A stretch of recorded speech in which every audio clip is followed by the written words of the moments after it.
There's a place in this building I rarely go to. The basement. Not only because it's cold and dark, but because I often forget it exists. Exactly like a part of myself I've ignored for years now.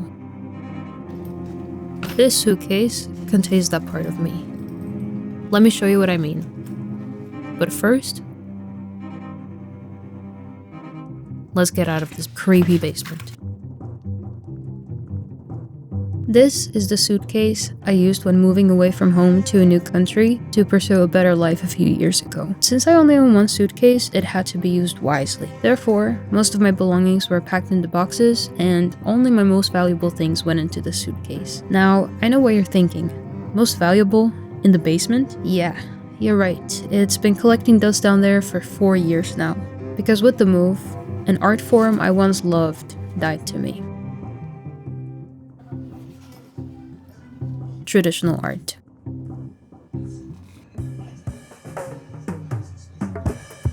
Prior to the move, I did a lot of traditional art, and I loved everything about it. It was an escape.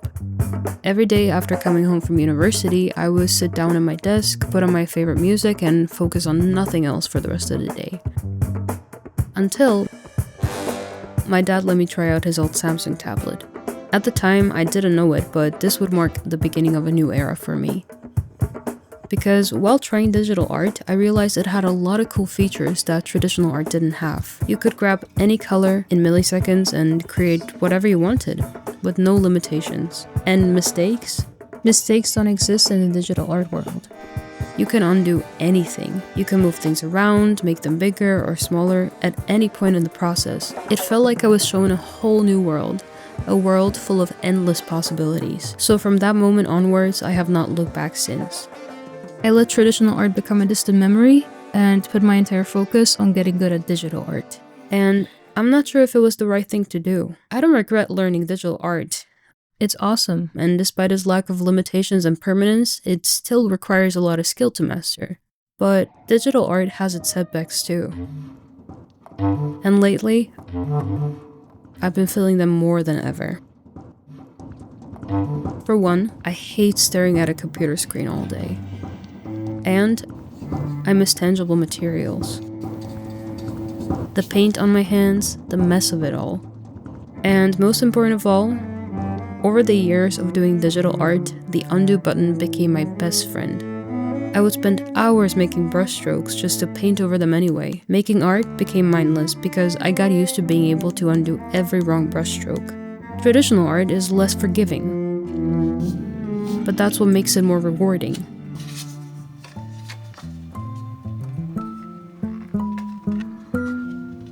Especially if you find a way to make mistakes work. In the last 5 years, I convinced myself that digital art was my thing and traditional art was others. But ironically, during those 5 years, I've been looking up to and been envious of many artists who create without definitions. They create whatever they feel they need to create, whether it's digital or traditional.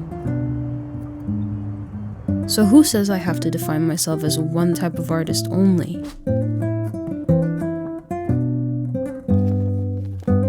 So today's mission is to give traditional art a try again and figure out if I can make good traditional art as a digital artist.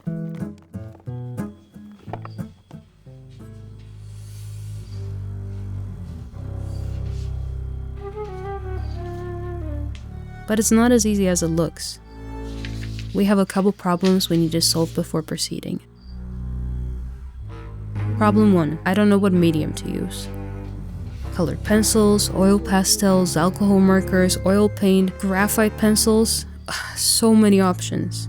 Problem 2, my art style utilizes tools only found in digital. How do I recreate it in traditional? In conclusion, I'm a complete beginner to traditional art now. Final note, this message will not self-destruct, but your comfort zone might. Good luck. You know what? Let's solve these issues so we can get started as soon as possible.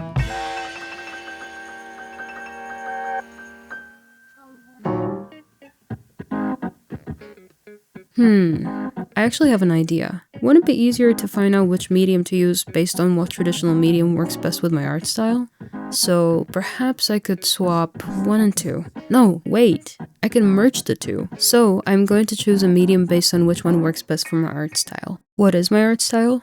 Stylized semi-realism is what I would call it. I love hard edges, but I make sure to also include some soft blending to balance it out. I also love bright colors, so my first instinct was to choose acrylic paint. But that brings me to a problem. I love working with selection tools. The lasso tool allows me to block out chunks of color really fast and make sure the edges are nice and crisp. And unfortunately, traditional art does not have selection tools, and paint can be pretty messy. After doing some research on how to solve this issue, my two options were to use masking tape and rulers, or try to find another medium. I don't have a ruler or masking tape, nor the patience to use them, so I'm going with the second option. There are many traditional mediums beyond acrylic paint, but after some more research, I landed on a decision. Alcohol markers. Smooth, vibrant, and you can achieve both smooth blending or cel shading with them. Perfect. So now that's dealt with, let's get started. First, I have to find a cool reference and then I can start sketching. I looked for something I would usually draw in digital just so I felt comfortable, and I found it pretty quickly. A girl in a relatively simple pose. I started by sketching. It was daunting, but at least I knew I could still erase in this phase. Surprisingly, it felt very similar to sketching digitally. When the sketch was done, I assumed the next step would be line art, just like I would usually approach it in digital art. But since I do not have the most smudge-proof pens, to avoid the ink bleeding, I will line the piece after the colors are done. Now, onto my favorite part, color. I love coloring. It's my favorite part of the process and the one I'm most confident in. Let's see what I'm capable of. I did not have many skin tone colors at the time of making this art piece, so I didn't have as much flexibility as I would like, but that is when I remembered that I have some acrylic markers, which helped me save the piece. My favorite step of the process was done, and it was time for the scariest one. Line art. Permanent black ink. I spent a good 30 minutes on the line art alone, but I think it was worth it. I will just add some finishing touches now and finally show you the final piece after. Here it is. Is it perfect? Absolutely not. Is it exactly how I imagined it? Also not. But that's the point. I didn't do this to make a masterpiece. I did this to reconnect with something I let go of a long time ago. And it reminded me how stupid it is to put definitions on your creative process.